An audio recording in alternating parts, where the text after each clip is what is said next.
मेरे CA foundation वाले प्यारे दोस्तों, दमदार दोस्तों, स्वागत है आपका इस कॉन्सेप्ट की मैराथन में।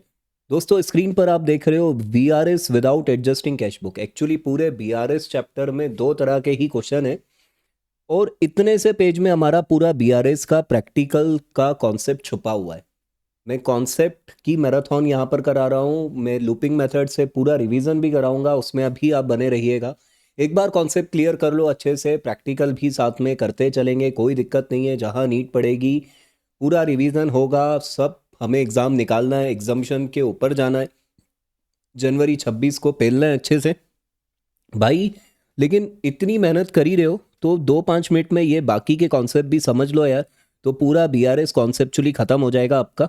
ज़्यादा पेज नहीं है, देखो फटाफट हो जाएंगे, एक एक 2-2 मिनट लगेंगे एक पेज में। भाई देखो, कहानी क्या है? कहानी ये है कि बैंक रिकन्सिलेशन जो स्टेटमेंट है वो एक प्रॉब्लम का सॉल्यूशन है यार। आपकी आपकी एक प्रॉब्लम है, उसका सॉल्यूशन है। तो पहले प्रॉब्लम को समझो, फिर सॉल्यूशन समझ में आएगा। देखो, मैं बात कर रहा हूँ अपने मज्जू भाई की, मजनू भाई की। ये रहे हमारे मजनू भाई। इन्होंने, मजनू भाई ने पेलू बैंक में एक अकाउंट खुलवा लिया है अपना। अब ये पेलू बैंक है, पेलू बैंक। मजनू भाई अपनी बुक में कैश बुक बनाएंगे भाई, कैश बुक बनाएंगे, कैश बुक डबल कॉलम बना रहा हूँ मैं, कैश और बैंक वाली, कैश और बैंक वाली। जैसे तुम्हारे कोर्स में जो डबल कॉलम कैश बुक है वो कैश और डिस्काउंट के साथ है, ये ध्यान रखना। तो ये कैश और बैंक वाली कैश बुक दिखा रहा हूँ मैं, इसमें डिस्काउंट का कॉलम मैंने नहीं दिखाया है। ठीक है, तो ये ध्यान देना अच्छे से। अब ये पेलू बैंक है, पेलू बैंक अपनी भी बुक्स में मजनू भाई का अकाउंट खोलेगा, मजनू भाई का अकाउंट खोलेगा।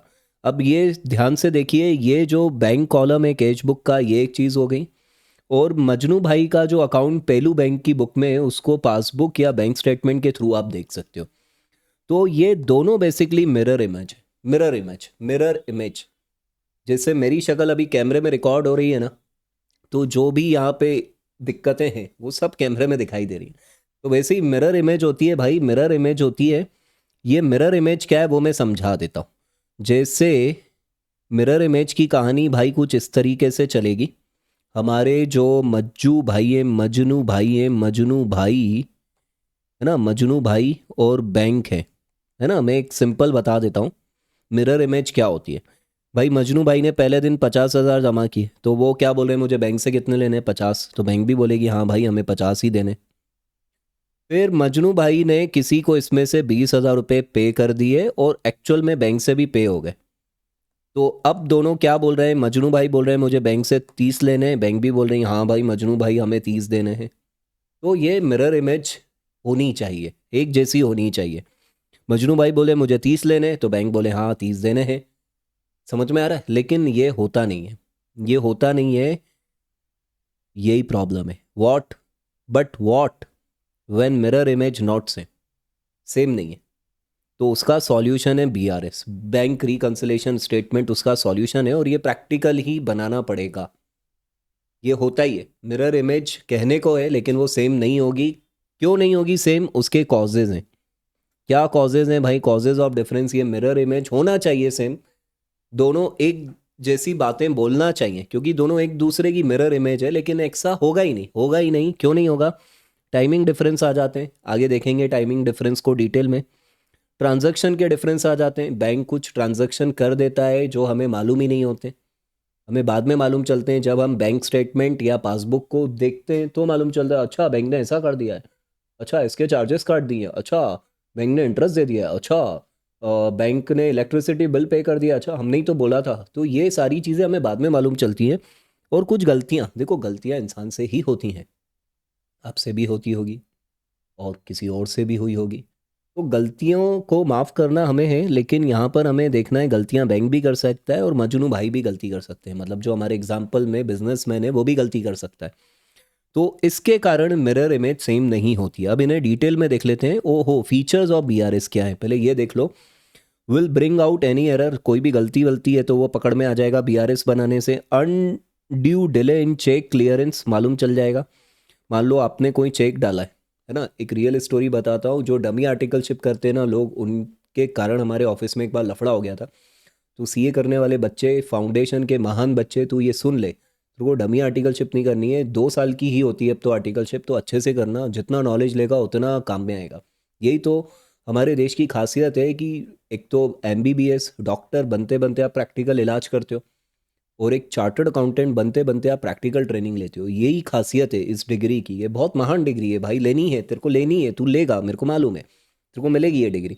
तो भाई एक्चुअली हमारे एक बार ऑफिस में क्या हुआ था, हमारे ऑफिस में दो लोग सीए बन के ज्वाइन किए, मतलब हमारी फर्म में जहाँ हमारी आर्टिकलशिप चल रही थी। अब मैं बोलूँगा नहीं कि वो बंदे थे या बंदियाँ थी, है ना। तो वो बंदियाँ, ओ सॉरी, मैं बोलूँगा नहीं। तो उन बंदियों, ओ सॉरी, मतलब उन दोनों ने कहीं से डमी आर्टिकलशिप कर रखी थी। तो हमारे क्लाइंट का एक चेक आया। तो हमारे बॉस ने बोला कि तुम उधर से ही निकल रहे हो, छोटी मीडियोकर फर्म थी, तो उन्होंने बोला तुम उधर से ही निकल रहे हो, तो ये जो चेक है ना, चेक, ये बैंक के बॉक्स में डाल देना। ने बोला सर इससे क्या होगा, तो बॉक्स में डालोगे ना तो ये अपने अकाउंट में क्लियर हो जाएगा। उन्हें बॉक्स में डाल दिया। भाई 10 दिन हो गए, 15 दिन हुए, चेक का पैसा अकाउंट में आ ही नहीं रहा है फर्म के। सर को चिंता हो गई, क्योंकि घर भी चलाना है, स्टाइफंड भी देनी है। तो भाई पता करवाया ऑफिस, वो बैंक में, तो बैंक वालों ने बोला यार दो चेक तो पड़े हैं, लेकिन ये किस अकाउंट में डालने उसकी स्लिप ही नहीं भरी इन लोगों ने। जिनने भी डाल के गए बेवकूफ़ ऐसे ही चेक डाल के चले गए। तो ये बहुत फ़र्क पड़ता है बेटा। तो undue delay in cheque clearance BRS में पकड़ में आ जाएगा। हमारे सर ने क्या स्टेटमेंट मंगवाया होगा, यार इसमें तो वो चेक के पैसे ही नहीं दिख रहे, कहाँ गए वो चेक, तो ऐसे होता है। Discourages accountant from embezzlement. Accountant लोग जो बहुत बड़ी बड़ी फर्म्स होती है ना, जिनमें रेगुलर कैश और बैंक, कैश और बैंक, कैश और बैंक के ट्रांजैक्शन चलते हैं, वहाँ पर वो कई बार क्या करते हैं, बैंक में जमा ना कराकर 2-4 दिन लेट जमा कराते हैं, 15 दिन लेट जमा कराते हैं, और उतने टाइम वो पैसों के मज़े उठाते रहते हैं, या कुछ तो चुराई लेते हैं, तो वो पकड़ में आता है बीआरएस से।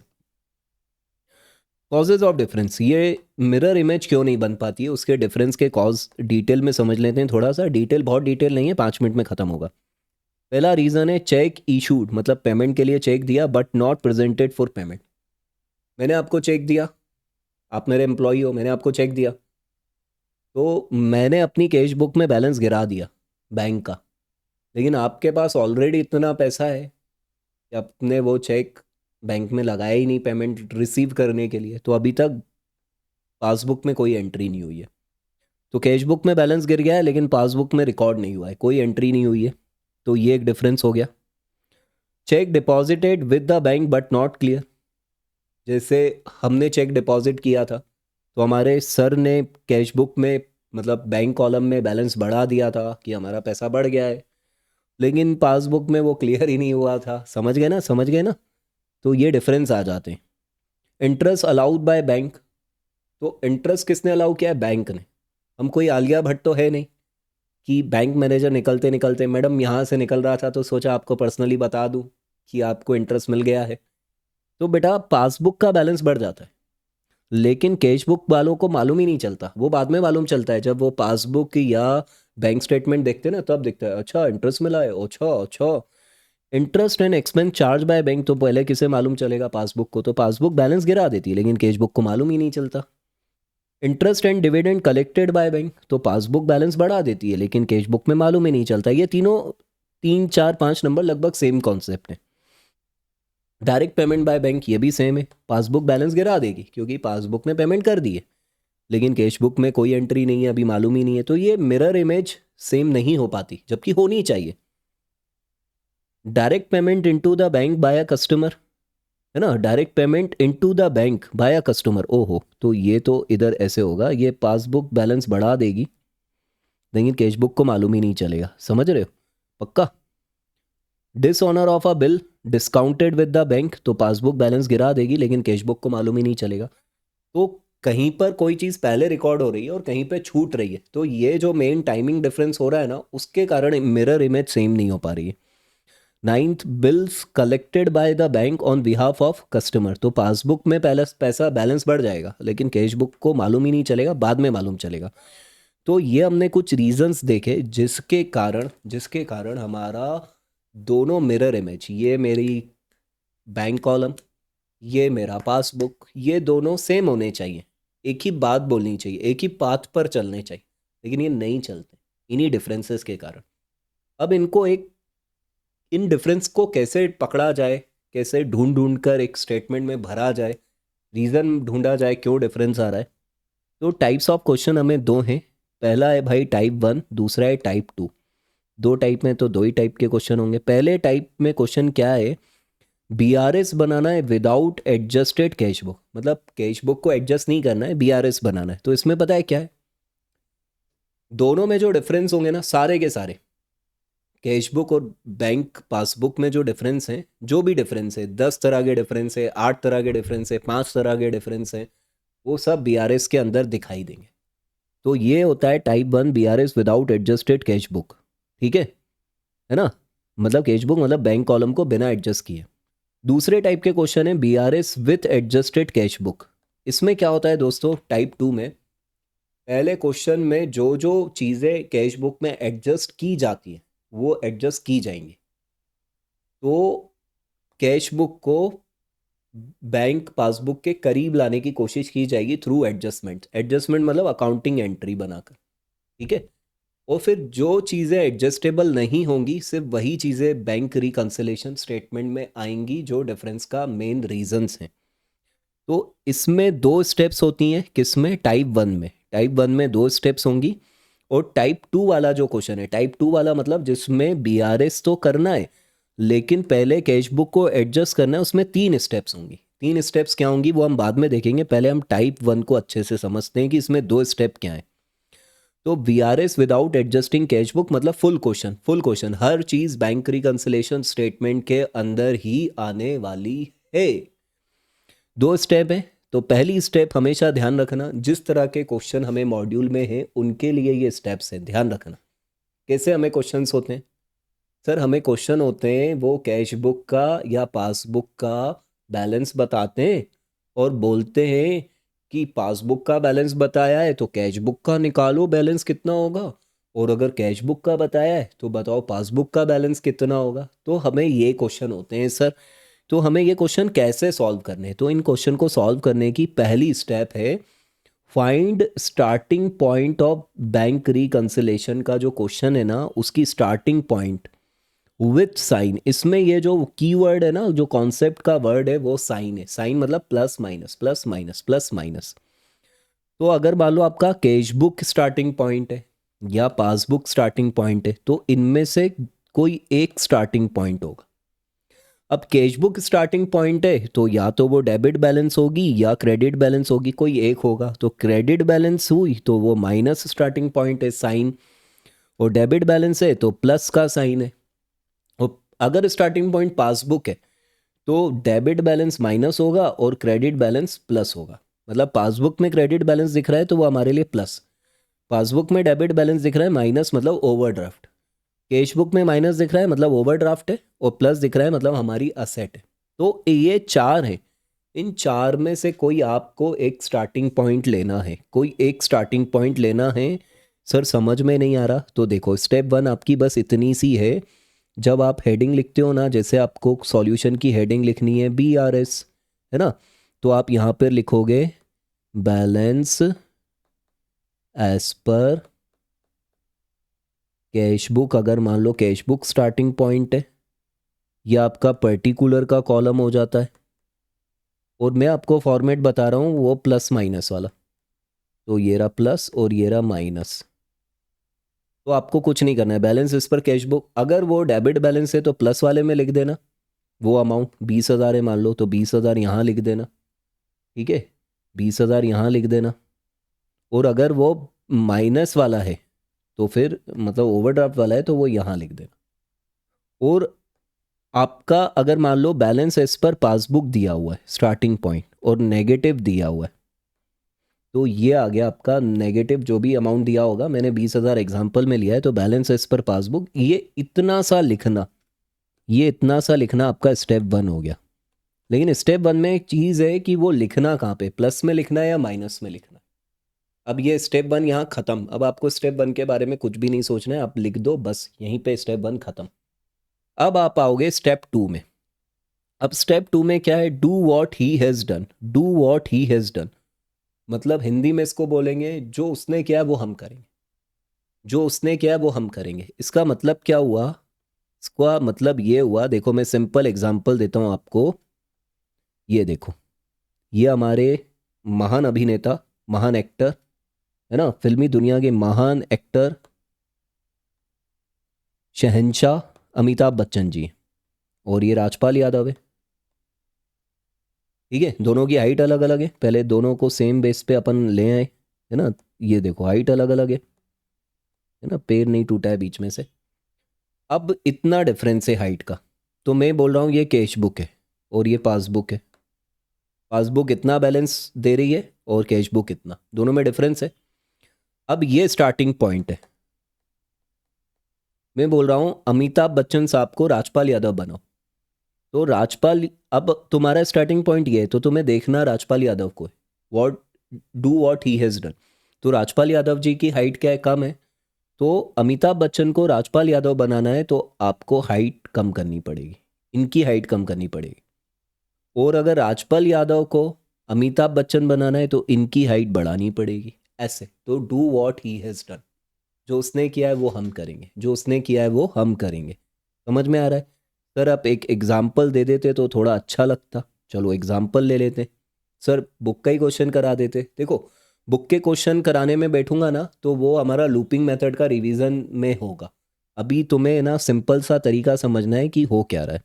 देखो क्वेश्चन ऐसा है कि कैश बुक का बैलेंस है 5,000, पॉजिटिव है ना। तुम्हें बोल रहे हैं पासबुक का बैलेंस निकालो, पासबुक का बैलेंस निकालो, और तुम्हें पॉइंट दे दिया है कि बैंक पेड ₹2,000 डायरेक्टली, ये एक पॉइंट दे दिया है ना। और एक बोला है बैंक अलाउड इंटरेस्ट ₹500। अब तुम्हें ये दो डिफरेंस हैं और बोल रहे हैं पासबुक का बैलेंस कितना होगा। तो पहले तो स्टेप वन, स्टार्टिंग पॉइंट बोलो क्या है, कैश बुक प्लस, प्लस है या माइनस है। सर प्लस है तो प्लस में लिख दो 5,000। ये हो गया तुम्हारा स्टेप वन। अब तुम्हें स्टेप टू में किसको देखना है, पासबुक को। जो पासबुक ने किया है वो तुम करोगे। अगर पासबुक ने बैलेंस अगर बढ़ाया है, पासबुक ने बैलेंस अगर बढ़ाया है तो आप भी बैलेंस बढ़ाओगे, और अगर पासबुक ने बैलेंस कम किया है तो आप भी बैलेंस कम करोगे। ठीक है, ये बात ध्यान रखना पक्का। तो बैंक पेड ₹2,000 डायरेक्टली, तो बोलो पासबुक ने बैलेंस क्या किया है, कम किया है, तो तुम भी कम कर दो, माइनस में लिख दो इसको। और बैंक अलाउड इंटरेस्ट ₹500, तो पासबुक ने बैलेंस बढ़ाया है, तुम भी बढ़ा दो, तो 5,500, और ये आ गया तुम्हारा 2,000, है ना। तो इन दोनों का डिफरेंस कितना हो रहा है, प्लस का 5,500 और 2,000 3,500। तो प्लस में आंसर आ रहा है क्योंकि प्लस ज़्यादा है, तो पासबुक का बैलेंस एज पर पासबुक ₹3,500 आएगा। ये बस तुम्हें करना है, यही कॉन्सेप्ट है, बड़े बड़े क्वेश्चनों में भी यही कॉन्सेप्ट लगेगा। मेरा काम है शॉर्ट में कॉन्सेप्ट समझाना, यही मैं अपना टारगेट पूरा कर रहा हूँ। चलो अब आते हैं भाई अपन अगले कर्म पर, अपने अगले कर्म पर आते हैं, टाइप 2 क्वेश्चन पे। थोड़ी सी सांस ले लो, थोड़ी सी सांस ले लो भाई, समझ लो अच्छे से टाइप 2 क्या है। टाइप 2 में क्या है भाई, तीन स्टेप्स हैं। तो step one step two same है। इसके पहले एक चीज़ और करनी है, वो है कैश बुक को एडजस्ट करना है। तो ये क्या है देख लो अच्छे से पहले, टाइप 2 के क्वेश्चन हैं क्या। बीआरएस बनाना है आफ्टर एडजस्टेड कैश बुक। तो पहले तो हम ये देखें कौन से आइटम एडजस्ट होंगे और कौन से आइटम हमें एडजस्ट नहीं करने, है ना। तो मैं विथ लॉजिक बता दूं, आइटम एडजस्टेड, अगर हमारी कैश बुक में हमने कोई गलती की है तो हम सुधार देंगे उसको हमारी कैश बुक में। इस तरह के ओमिशंस को हम सुधार देंगे। बैंक चार्ज जो बैंक ने काट लिए हैं वो हम भी कम कर देंगे। इंटरेस्ट चार्ज हम भी कम कर देंगे। इंटरेस्ट अलाउड तो हम बैलेंस बढ़ा देंगे। डायरेक्ट पेमेंट बाय बैंक तो हम भी इसको रिकॉर्ड कर लेंगे। डायरेक्ट रिसीव बाय बैंक हम रिकॉर्ड कर लेंगे। डिसऑनर ऑफ चेक और बिल तो हम बैलेंस गिरा देंगे। ये सब हम बाकायदा एंट्री बना के कैश बुक में बैंक कॉलम में सारे इफेक्ट डालेंगे। जैसे बैंक चार्जेस ये पेमेंट साइड हम लिख देंगे, इंटरेस्ट चार्ज ये पेमेंट साइड आ जाएगा, इंटरेस्ट अलाउड रिसीव आ जाएगा, direct payment by bank payment आ जाएगा, डायरेक्ट रिसीव बाय बैंक ये रिसीव में आ जाएगा, डिसऑनर ये पेमेंट साइड आ जाएगा। मतलब बाकायदा हम हमारी कैश बुक को अपडेट कर लेंगे। तो कैश बुक का जो क्वेश्चन में ओपनिंग बैलेंस है ना, अब वो अपडेट हो जाएगा। तो जो क्लोजिंग बैलेंस है ना, वो हमारा स्टार्टिंग पॉइंट बनेगा। तो ये चीज़ें हम ऑलरेडी कैश बुक में ले चुके हैं, ये चीज़ें हम ऑलरेडी कहाँ ले चुके हैं, कैश बुक में ले चुके हैं। तो अब ये बीआरएस में नहीं आएंगे ये डिफरेंस। आइटम नॉट एडजस्टेड, जिन्हें हमें एडजस्ट नहीं करना है, इसका रीज़न है एडजस्ट ना करने का। पहला रीज़न, एरर बाय बैंक हम हमारी कैश बुक में एडजस्ट नहीं करेंगे। मान लो एरर बाय बैंक हमने हमारी कैश बुक में अपडेट कर दिया और बाद में बैंक ने सुधार दिया अपने एरर को, तो फिर गड़बड़ हो जाएगी, तो हम ये नहीं करेंगे। Check issued but not presented, ये टाइमिंग डिफरेंस है। अगर इसको हमने कैश बुक में एडजस्ट कर दिया तो देखो क्या होगा। Check issued but not presented मतलब पेमेंट अभी बैंक ने नहीं की, तो हमने बोला बैंक ने पेमेंट नहीं किया ना, तो हम कैश बुक एडजस्ट कर देते। लेकिन मान लो हमने एडजस्ट की और उसके बाद बैंक ने पेमेंट कर दी, तो फिर डिफरेंस आ जाएगा। Check deposited but not cleared, तो ये बैंक के हैंड पे रुका हुआ है अभी। मान लो हमने हमारी कैश बुक अपडेट कर ली, तो बाद में बैंक ने ये चीज़ क्लियर कर दी, तो फिर डिफरेंस आ जाएगा। तो ये तीन चीज़ें ऐसी है जो कैश बुक में अपडेट नहीं होंगी। तो ये कैश बुक में अपडेट नहीं होंगी, तो इनके कारण बोलो मिरर इमेज सेम हो रही हैं क्या? ये तीन चीज़ें कैश बुक में अपडेट नहीं हो सकती। तो पासबुक और कैश बुक में डिफरेंस अभी भी बना हुआ है। तो ये तीनों आइटम बीआरएस में उसी रूल से शो होंगे जैसे पहले हो रहे थे। बस यही हमें सीखना है। तो टोटल 3 स्टेप है। पहले एडजस्ट कर लो कैश बुक, कौन से एडजस्ट होंगे कौन से नहीं होंगे वो मैंने बता दिया। फिर वही स्टेप 2, जो पहले स्टेप 1 थी अब 2 बन जाएगी, find starting point of BRS with sign. और जो पहले स्टेप 2 थी अब वो 3 बन जाएगी, do what he has done, do what he has done. इसके बेस पे क्वेश्चन करना है। तुम्हारे दोनों तरह के क्वेश्चन होंगे। ओहो, खत्म खत्म कॉन्सेप्ट, खत्म कॉन्सेप्ट, खत्म हो गया है। नहीं समझ में आया हो तो एक बार कमेंट कर सकते हो। बाकी हम प्रैक्टिकल जब लूपिंग मेथड से रिवीजन करेंगे, बार बार लूप चलाएंगे, बार बार क्वेश्चंस का लूप चलाएंगे, तो माइंड बहुत एक्टिव होगा, ब्रेन स्टॉर्मिंग हमारी हो जाएगी। तो ये कॉन्सेप्ट आपको समझना है दोस्तों। किसी को कोई दिक्कत हो तो वो कमेंट कर सकता है, तो अगर कुछ लगेगा तो फिर उसको सॉल्व करेंगे।